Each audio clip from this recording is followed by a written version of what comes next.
Welcome back. Now, Tuesday, the 21st of May, 2024, President Nangolo Mbumba declared a state of emergency over the persistent drought affecting all 14 regions in the country. Now, this decision to declare a state of emergency is prompted by several factors.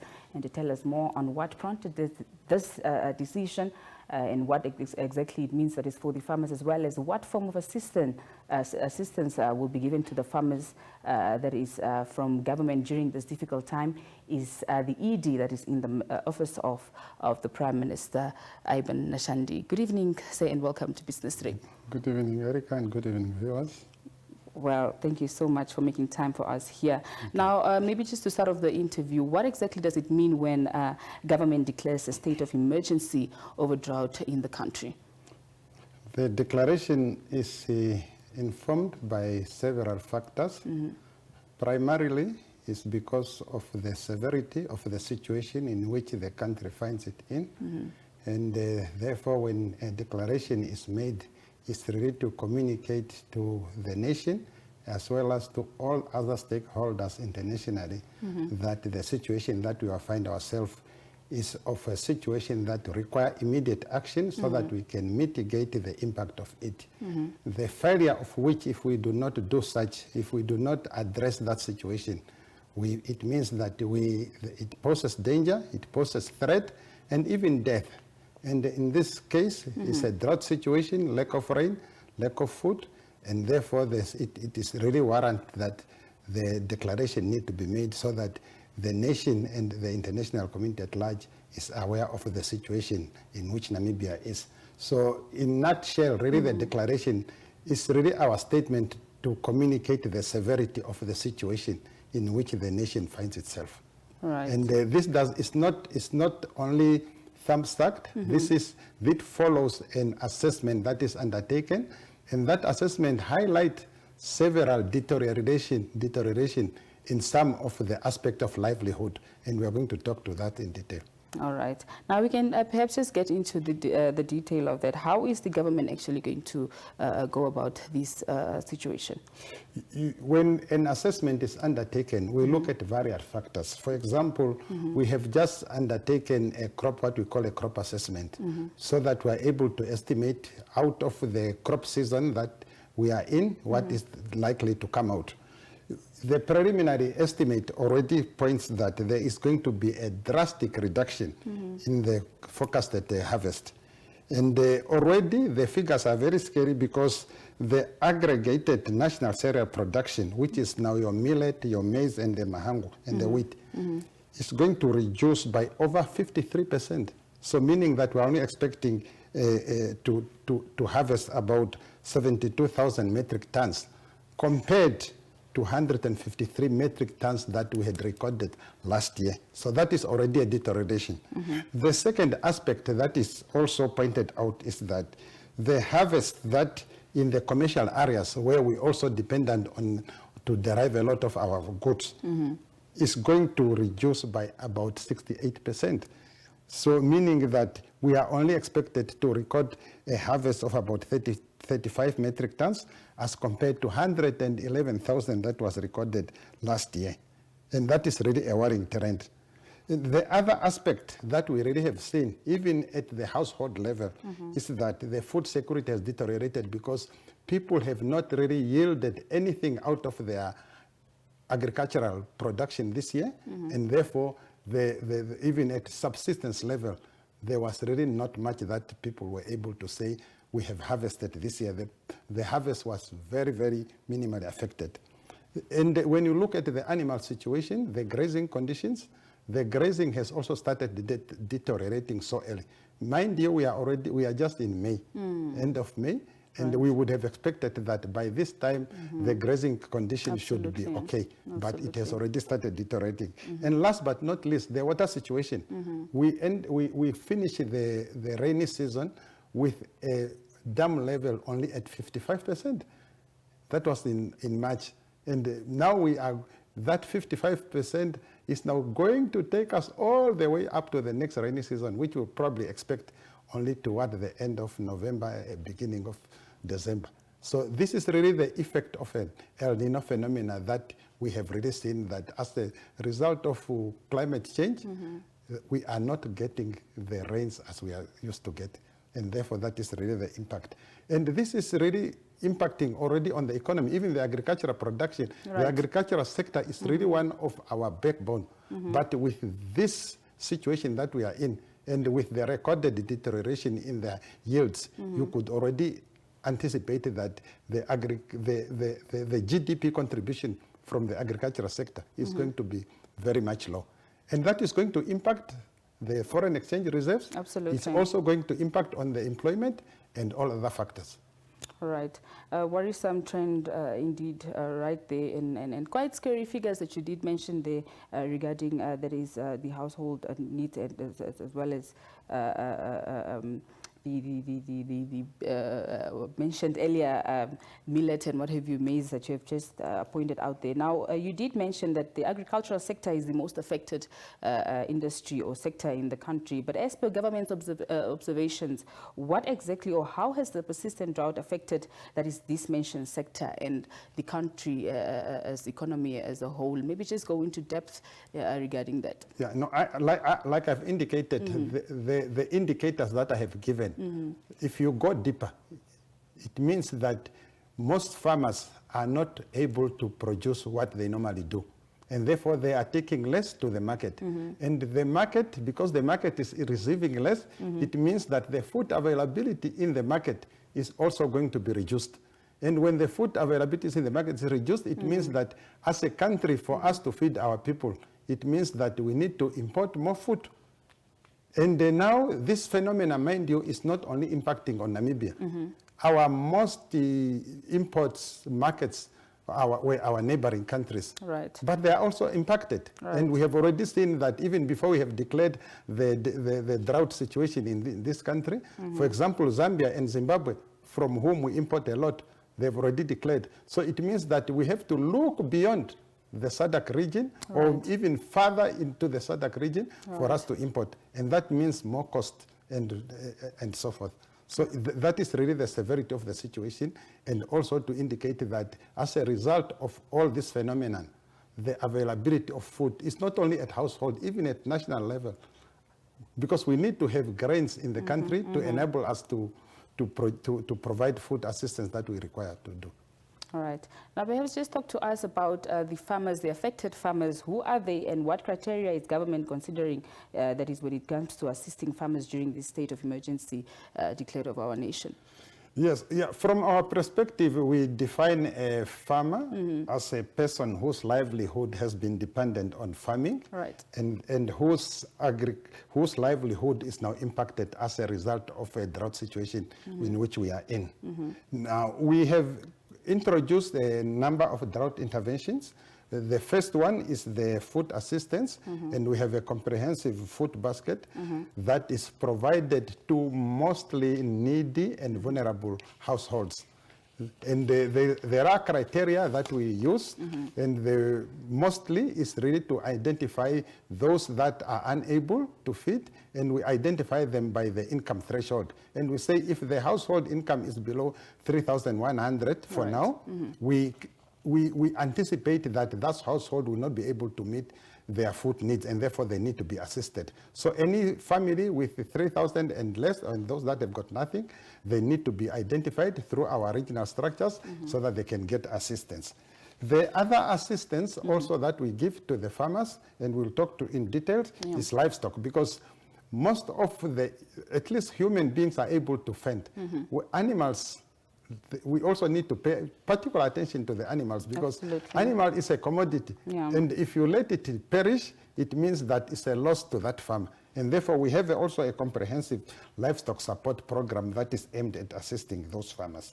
Right. And our appeal for now really is to all Namibians to say, while we are in this situation, our emphasis is to assist the most needy, so that those that are able to assist themselves, please, so that they can give a chance to those that are unable. So the government, because our objective, we don't want to lose any lives as a result of a person unable to have food. Absolutely. And that's why we said, let food assistance be targeted to the most needy and most vulnerable food insecure Namibians. All right. Yeah. Now, when exactly will this assistance start, and until how? What is the duration that it's going to go on? The food assistance has already started. As you are aware, we are already coming from a drought situation. It was not as severe as the current one, and therefore we have had to introduce a drought program already as of 1st of July for some of the region, and for the rest of the country as of 1st of October 2023. And therefore, when the declaration is announced, we are simply continuing with the same intervention as we have had. But I also just wanted to say that as part of this intervention, especially for the farmers, the farmers, the first intervention that we plead with them is to say, let us destock.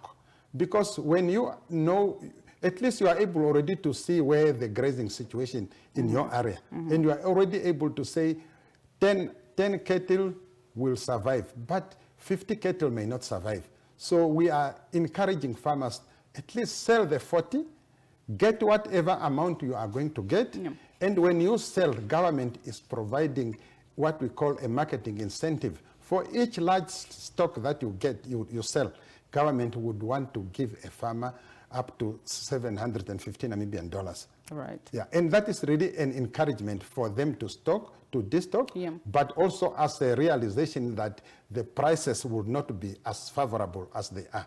And therefore, that is really the first measure that we want the farmers to undertake, that is to destock. And once you have destock and reduce the numbers, then you can then enter into other measures of assisting your animals where government comes in form of subsidies.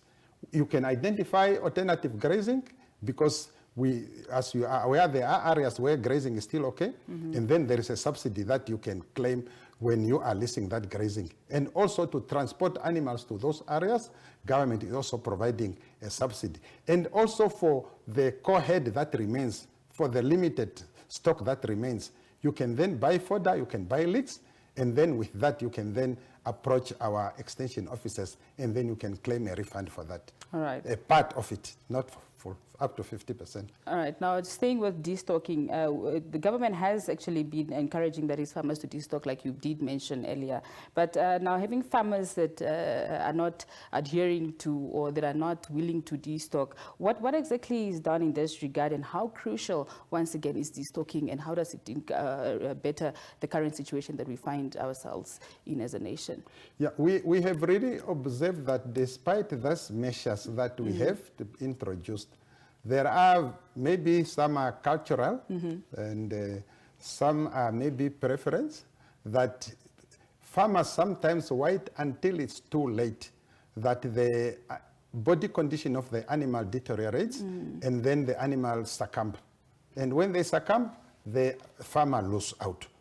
So we have really seen, even through the last year that we are coming, we have the same program. We have been encouraging farmers to destock. But predominantly, there are some regions where we have really seen a good participation, but that is mainly only especially in the regions of Ochodonjupa, Omaheke, and Hardap. We have really seen farmers heeding to the call, and they destock, and then they claim their subsidies. But in other parts of the country, unfortunately, the trend that we have really seen is that farmers do not destock, and as a result of that, they do not take their animals to the market when it is time to do so, and then this animal die, and then the farmers lose out. And our encouragement is really to say these programs are open to all the farmers, all the regions, and we really want to encourage that farmers take advantage of that, so that they can remain with the head that they are able to manage. Right. Because if you have about 10 cattle, you are able to buy feed, you are able to buy leeks, and you are able to sustain them over the drought situation, so that when the drought situation is over, then you can restock again when the grazing condition has improved. All right.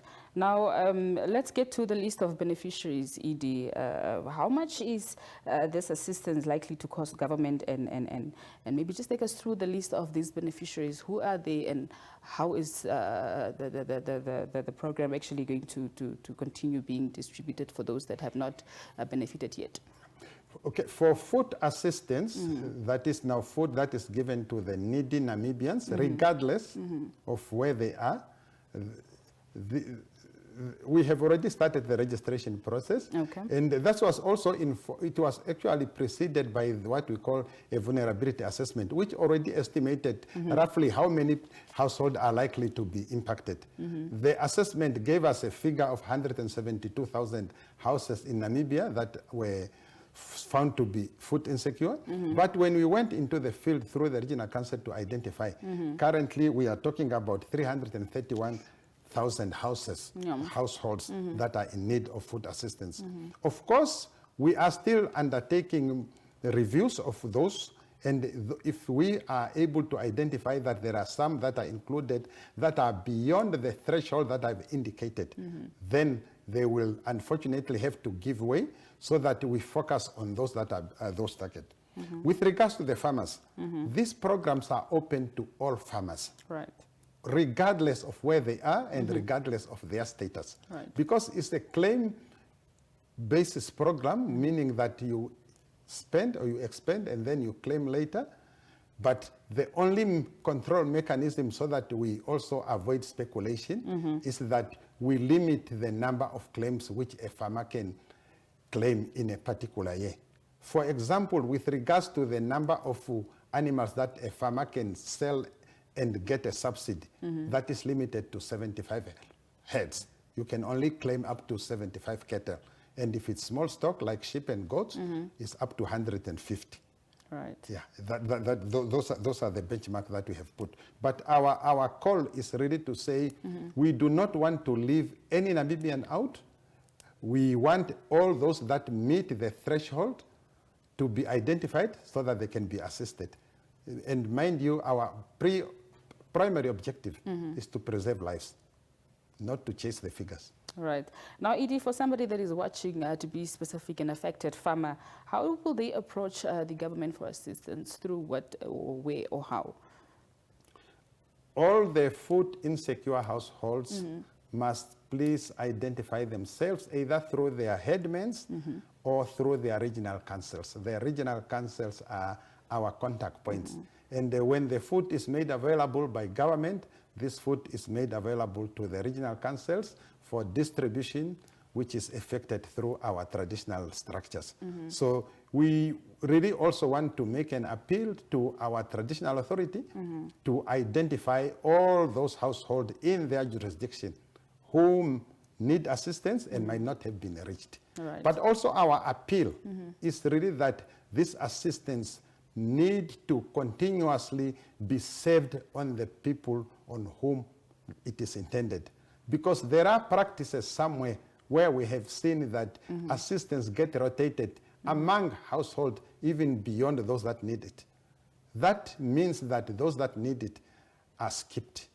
And that practice is undesirable and is not in the best interest of the objective of this program. Right. That is with regard to food assistance. With regards to farmers, we have agricultural development centers, we have extension offices in all the constituencies of this country. And a farmer who has who need to sell his animals, he just need to go to those to our extension officers and get all the information and be guided as to what type of documentation. Primarily, all what we really require is that you need to prove that this animal belongs to you, and therefore a head statement becomes key, plus the proof of purchase. But also cognizance of the fact that we have needy farmers, and there are also some farmers who are very far from the market and they cannot reach all what is in the market. Right. We are also introducing what we call a subsidized fodder, whereby fodder will be purchased by government, placed at the agricultural development centers, and then it will be sold to, primarily we want to target small-scale farmers, needy farmers, so that they can buy fodder at our agricultural development centers in their constituency at subsidized prices. There will be control measures that will be introduced so that we avoid those that do not qualify to buy to come. We want those that are able to buy their own to buy so that they can then participate in the subsidy by claiming the part of their expenses from government. All right. Now, Edie, let's get into the figures that government has in place, that is to help assist farmers in this regard. How big, or rather, how much do we have, and what are the figures, and how are we going to go about, that is, distributing them in this issue? When we look at the intensity of the problem, and that is perhaps why we have to motivate for the declaration of state of emergency, is because the scale of the problem is large, meaning that the impact that we need to make, meaning that if we really need to mitigate the impact, it means that we need at least 1.3 billion Namibian dollars from over the current financial year. That is to enable us to feed all the people that are food insecure, but also to support all the farmers, and also to provide the water assistance because as a consequence of drought, water also becomes a necessity. And therefore, sometimes water becomes a scarcity, and therefore we also need to extend it. So we need 1.3 billion Namibian dollars.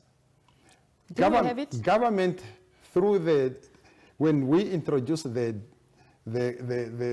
drought program, government have availed 825 million Namibian dollars. That leaves a gap of over 400 million dollars.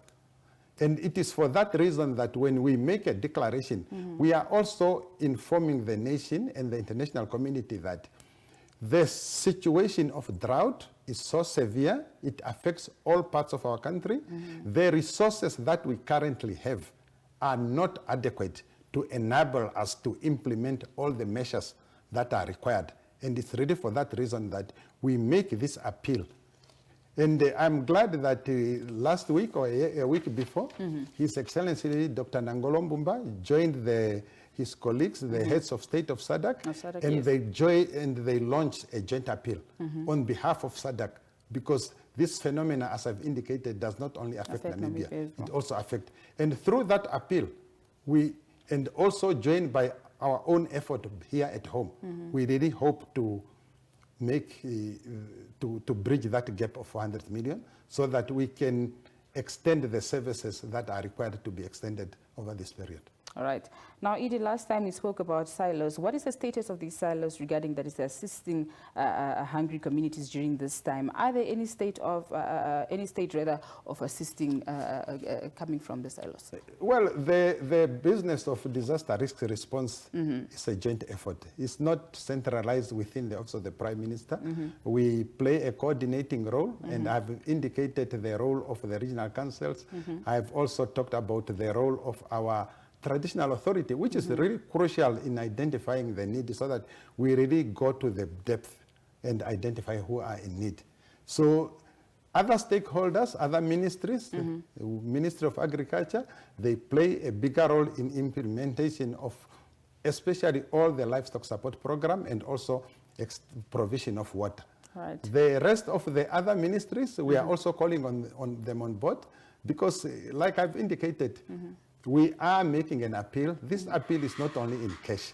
Those that are able to give us cash in the mining sector, we are making that call, please assist us. Those that are in food, for example, in the fishing or in environment with the wildlife, that call is also, we're also making it so that they can come and support us with whatever assistance that is, so that we can complement to what is already available. Right. Now, Edie, is there anything else that you want to perhaps just highlight before we let you go?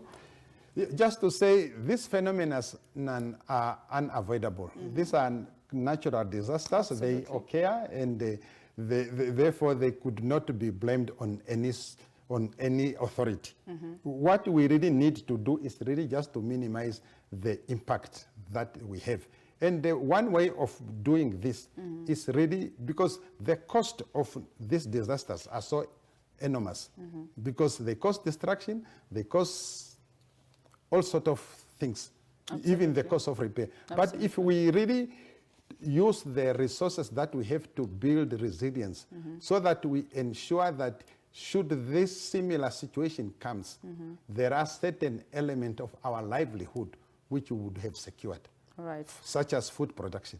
All right. Thank you so much, Edie, for just giving us that clarity regarding that is this worrisome issue that we are facing as a nation, and of course, just making time for us here on Business Today. Thank you and good evening. All right. Now, that is the executive director in the office of the Prime Minister, Nashandi, discussing the declaration of state of emergency over the drought situation in the country as announced by government.